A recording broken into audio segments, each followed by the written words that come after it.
Bonsoir tout le monde et bon retour. Aujourd'hui, nous allons voir les exceptions. Ok? Et en fait, à quoi servent les exceptions? Les exceptions, en fait, c'est quelque chose qui va nous permettre de gérer les erreurs avec le PHP. Ok? Et si vous regardez ici, on a notre application qui fonctionne bien. Mais qu'est-ce qui va se passer si, par exemple, on rentre une route qui n'existe pas? Par exemple, le contact. Contact, comme ça. Vous voyez ici tout de suite qu'on a une exception qui est levée. Ok? Il y a certaines classes PHP qui lèvent nativement comme ça des exceptions s'il y a des erreurs. Ok? Mais nous aussi, on peut, dans notre script, on peut lever des exceptions comme ça. Et puis, on les traite après. Donc, vous, ici, l'exception n'est pas levée comme ça, hasardement. Si vous vous rappelez, dans notre routeur, je vais revenir ici dans la classe. Je vais fermer tout ça ici. Et dans notre routeur, dans la classe routeur, on avait levé une exception ici qui, en fait, s'il y avait une route qui n'était pas matchée, donc il y avait cette exception-là qui était levée. Vous voyez? Donc ici, ça dit exception non capturée. C'est ce qui est dit ici. On a levé une exception, mais on n'a pas capturé pour faire des traitements. Donc, vous voyez ici, quand on regarde ici l'entête, la réponse de HTTP ici, on aura, vous voyez ici, on aura quelque chose, une entête de, un état de 200, qui veut dire que la page a été trouvée, mais ce qui n'est pas le cas, parce que la page n'existe pas. Donc, je vais vous montrer la documentation, à quoi ça ressemble ces exceptions. PHP, PHP exceptions. OK? Donc, quand on regarde dans la documentation, ici, on a les exceptions. Dans la classe des exceptions, ici, voilà, vous voyez ici, on a les exceptions. On a ici, on est tombé sur Throwable, mais en fait, c'est une exception qui implémente, excusez-moi, l'exception, ça implémente le Throwable. Donc ici, quand on regarde ici, on a quelques propriétés et méthodes. Et on va principalement s'intéresser au constructeur. Le constructeur, il prend en fait un message qui est le message qu'on veut afficher, comme par exemple chez nous ici, route introuvable. Et regardez ici, quand on a levé l'exception, on a fourni exception, on a envoyé seulement que le message. Mais par contre, on peut envoyer plusieurs autres messages, plusieurs autres paramètres, le message, notamment le code et throwable. Bon, ce dernier paramètre, il est important si on a des exceptions qui sont imbriquées. Ok? Donc, on a une méthode final ici, ça veut dire qu'on ne peut plus surcharger la méthode getMessage qui va nous permettre de retourner le message qu'on a envoyé dans le constructeur. Previews qui est celle-là, le code, le fichier dans lequel l'exception a été levée, la ligne et d'autres méthodes, en fait, d'autres informations qui concernent l'exception, en fait. Donc, nous, qu'est-ce qu'on va faire? On va regarder ici dans notre code. On a levé une exception ici, comme ça, avec throw new exception, ok? Mais on ne la capture pas. Où est-ce qu'on peut capturer cette exception? Je pense que c'est echo, il n'est pas nécessaire ici. Il n'est pas nécessaire du tout. Je veux voir. Vous voyez, il n'est pas nécessaire du tout. Donc, on va toujours aller dans Contact. Voilà. En fait, c'est ce code-là qui lève l'exception. Puisque l'exception n'est pas capturée, pour travailler avec les exceptions, on utilise le bloc try catch. OK? Dans le try, on dit essayer. Dans le try, qu'est-ce qu'on met? C'est-à-dire le code qui est censé lever une exception en cas d'erreur, c'est ce qu'on met dans le bloc try. Ensuite, s'il y a une exception, on va avoir ça, en fait, l'exception capturée dans le bloc catch, ce qui va nous éviter ce fatal erreur qui va automatiquement arrêter notre script. OK? Donc, dans le bloc catch, nous, on va dire qu'on va plutôt, on va pas recevoir une instance de trouble, mais on va plutôt avoir une instance d'exception. OK? Ce exception qui est là.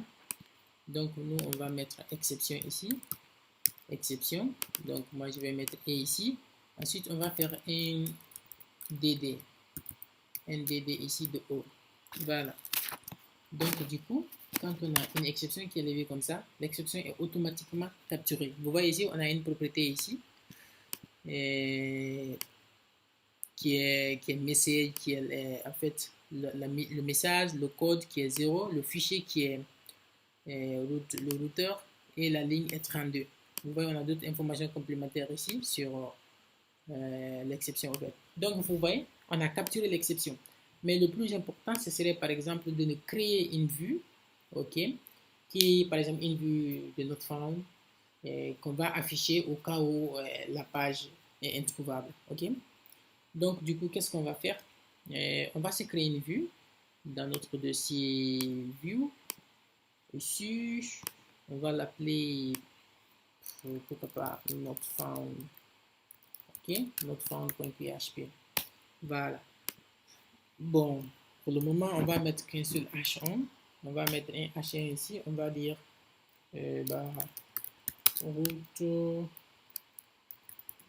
introuvable. On va faire route introuvable. Ok, entre parenthèses, on va faire un 404. Voilà. Le point. Voilà, on va faire comme ça. Ok. Donc, qu'est-ce qu'on va faire? On va require ici notre route. Ok, ensuite, on va require notre layout. Donc, qu'est-ce qu'on va faire? On va faire un require. Donc, on aura la vue, on aura ça dans la configuration de notre application, si vous vous rappelez. Donc, on aura app /config, je crois que c'est config. Je me rappelle même plus. Non, config.php. Namespace. Ah, c'est config directement. Ce n'est pas dans app. Ok. Donc, on aura config et config. Deux points, c'est views. On aura views comme ça. Et ensuite, on aura notre notfound. Notfound.php. Ok. Notfound.php. Et ça, on va le capturer. On va faire du buffering. Stat. Ok. Ensuite, on va capturer tout ça. On va faire content. getClean. getClean. Voilà. Ensuite, on va encore envoyer notre layout.php. N'oubliez pas, c'est la variable content qu'on redéfinit parce que c'est cette variable-là qui est utilisée par notre layout. Ok, vous voyez ici, c'est cette variable qui est utilisée par notre layout. Donc, voilà, on est bon ici. Donc, on va encore réessayer. Et vous voyez, on a dit route introuvable. Donc, on a une petite page ici personnalisée qui va bien. Mais si vous regardez ici dans la section réseau du navigateur, on a en fait un code de 200 ici qui dit que tout va bien. Pourtant, tout ne va pas bien. Donc, il faut qu'on essaie d'envoyer en fait un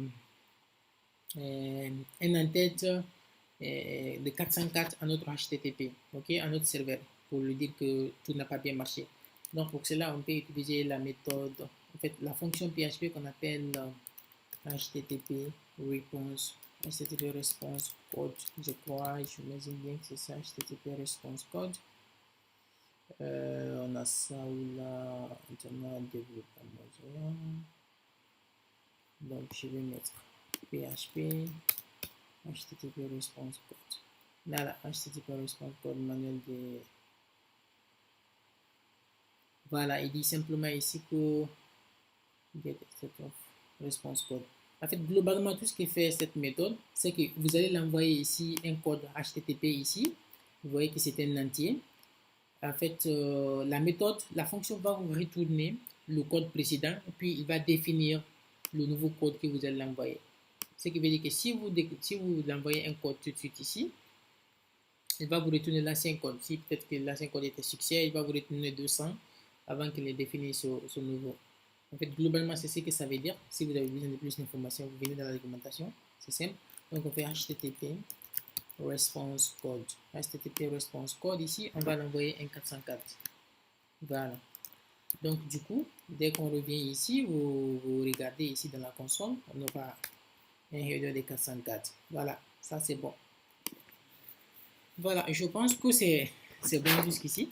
Mais qu'est-ce qu'on va faire? Puisqu'on est dans la programmation orientée objet, donc on va tout de suite aller se créer une classe qui va nous permettre d'automatiser un peu tout ça. Donc je vous propose tout de suite d'aller dans notre dossier app. On va créer un sous-dossier ici, là-bas, excusez-moi, on va créer un sous-dossier ici qu'on va appeler exceptions. Exceptions. Voilà, c'est bon. Exceptions. Donc, on va se créer encore un nouveau fichier là-bas qu'on va appeler b. C'est l'exception qui est liée aux routes. Donc, b route exceptions.php. Voilà. On va remplir. On aura ça. PHP. On va le mettre dans un namespace app/exceptions. Voilà, c'est bon. Donc, on va créer une classe ici. B route exceptions. B route exception ici, qui va étendre, parce qu'on va essayer de bénéficier des fonctionnalités de la classe par défaut de PHP, la classe exception. Vous voyez ici.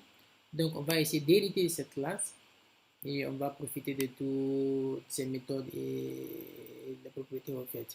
Ok, donc on va étendre de exceptions. N'oubliez pas, il y a le use qui est juste ici. Voilà. Qu'est-ce qu'on va faire? Puisque notre classe exception a un constructeur qui prend 3 paramètres, même s'ils sont tous facultatifs. Donc, on va d'abord appeler le constructeur parent, l'envoyer ses paramètres et puis on continue la route, quoi. Donc, on va faire public function underscore construct. Ok, qu'est-ce qu'on a besoin ici? String, le message. Ensuite, on a besoin de quoi? D'un entier qui va être le code. Bon, le trouble, on va laisser puisqu'on ne va pas utiliser les descriptions imbriquées. Donc, du coup, on appelle le constructeur parent 2.2.underscore construct. Ok, qu'est-ce qu'on va l'envoyer? On va l'envoyer le message. Ensuite, on va l'envoyer le code. Ça, c'est bien. Et encore, on va se créer une méthode ici. Public function. Public function, par exemple, qu'on va appeler getError. Ok. Bon, lui, on va avoir besoin, par exemple, du code. Ok. Ou de la ligne, ainsi de suite. Donc, on va avoir string. Ok. Lui aussi, on va avoir le message. Parce qu'on aura besoin de ces informations-là, puisque ici, on va charger notre vue comme on l'a fait ici. Dans notre public, on va charger, c'est-à-dire qu'on va déplacer tout cela ici dans notre getError. Et du coup, on va envoyer ces messages-là ici à la vue pour pouvoir les afficher dynamiquement. Donc, on aura string message, int, on aura line, ensuite, on aura string pour file, et on aura int, je crois, pour le code. Voilà. Tout ce qu'on va faire, c'est qu'on va déplacer tout ça. On va faire tout ça comme ça. On dépose ici. Ensuite, on va faire un compact. On va faire un compact ici. Compact ici de quoi? De message. De quoi? La ligne, le file et le code. Line, file et le code. Voilà. Et puis dans notre buffering, on va extraire tout cela pour accéder à ces variables de façon individuelle. Insert. Bon, lui, on va dire que c'est info. Voilà, on va extraire ici la variable info, qui est un tableau. Voilà, donc on va avoir ici ces variables individuellement dans notre vue de notre fond.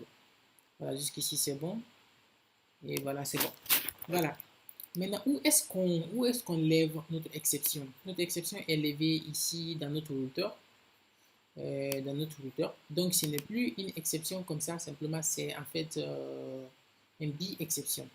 Donc, on va throw des ici dans le namespace app exceptions b exception. Donc on va dire page non trouvée. Voilà. Donc il attend le message, il attend le code. On va dire que c'est en fait un code de 404. En fait, le code ici est là pour identifier des exceptions s'ils sont en fait de même type. Donc on va lever comme ça un b exception. Et où est-ce qu'on lève, où est-ce qu'on capture notre exception? Donc c'est ici, ce n'est plus une exception comme ça, c'est en fait un pp exception, un b exception. Donc moi je vais nommer comme ça b. Et du coup, on va faire b ici de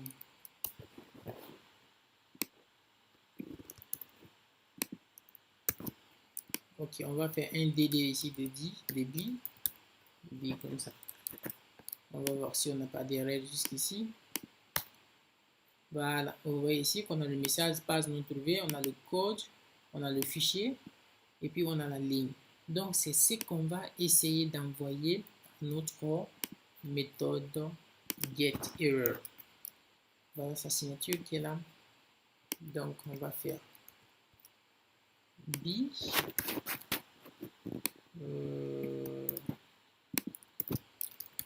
getError. Qu'est-ce qu'il prend? Il a le message. Donc le message là est obtenu à travers toujours cette variable.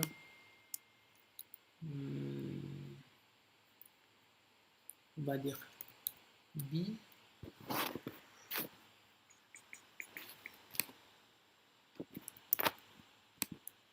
ici get message. Ok, qui est une méthode. Encore, on a quoi? On a la ligne, le fichier et le code. Get line, get file et get code. Voilà. Rappelez-vous, ces méthodes, on ne l'a pas inventées. Hein. En fait, ce sont des méthodes qui se trouvent dans la classe exception. Ici, vous voyez ces méthodes get message, code, file et line. Ok. Donc, on ne les a pas inventées. Donc, on aura tous ici. Voilà, on va essayer ici, jusque là, tout va bien. Voilà, tout va bien ici. Mais sauf qu'on doit maintenant dynamiser les messages là, ici, dans notre exception.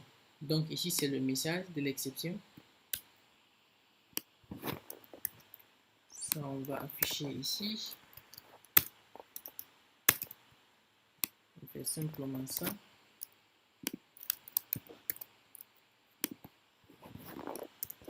Je colle ça ici. Ça s'appelle message. Message. Et ici, ça s'appelle code. Ok. On va se créer un div ici qu'on va donner la classe Jumbotron. Il ne faut pas m'en vouloir, hein, on va utiliser du tuteur Bootstrap. Qu'est-ce qu'on va dire? On va dire qu'on a détail, des points ici, on va retourner à la ligne. Ligne, 2 points. On va dire ici qu'on a line. Ensuite, on va faire un BR. Ensuite, on aura le file ici. Fichier. File. Voilà. Et si on réessaye, il dit que la détail, donc la page Jumbotron, c'est Jumbotron, comme ça, je crois. Voilà. Donc, on a une page 404 ici qui est bon. On va faire un tout, on va donner un tout petit style à celui-là. Span. Et on va directement partir ici. Hein. Style, on va faire un font size ici de 70 pixels avec une couleur red. Voilà, couleur rouge. Voilà, donc comme ça, on a une page d'exception, on a une page d'erreur qui est vraiment, vraiment, bah, je dis pas vraiment, vraiment, mais qui est acceptable comme ça. Donc, on a la page qui va bien.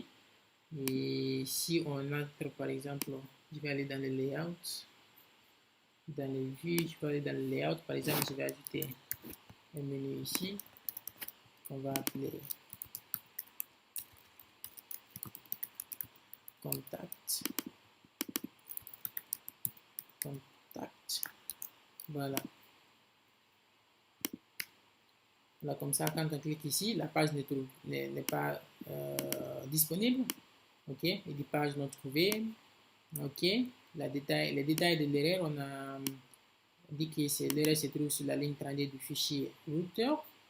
Donc, on se rend compte automatiquement qu'on a une erreur ici de la ligne 32 ici du fichier router. Bon, je crois qu'on est arrivé en terme de cette vidéo. Et vous voyez ici que l'entête ici est bien définie. On a une erreur 404. Voilà, qui veut dire que la page n'est pas trouvée. Si vous regardez ici, vous avez 404, notre fin en haut.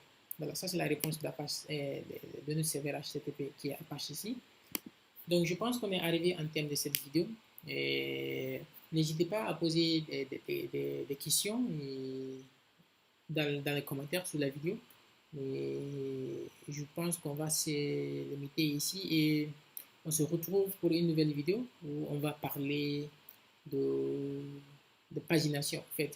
Donc on va mettre un système de pagination. Vous voyez ici qu'on a notre liste d'articles qui est vraiment à la rallonge.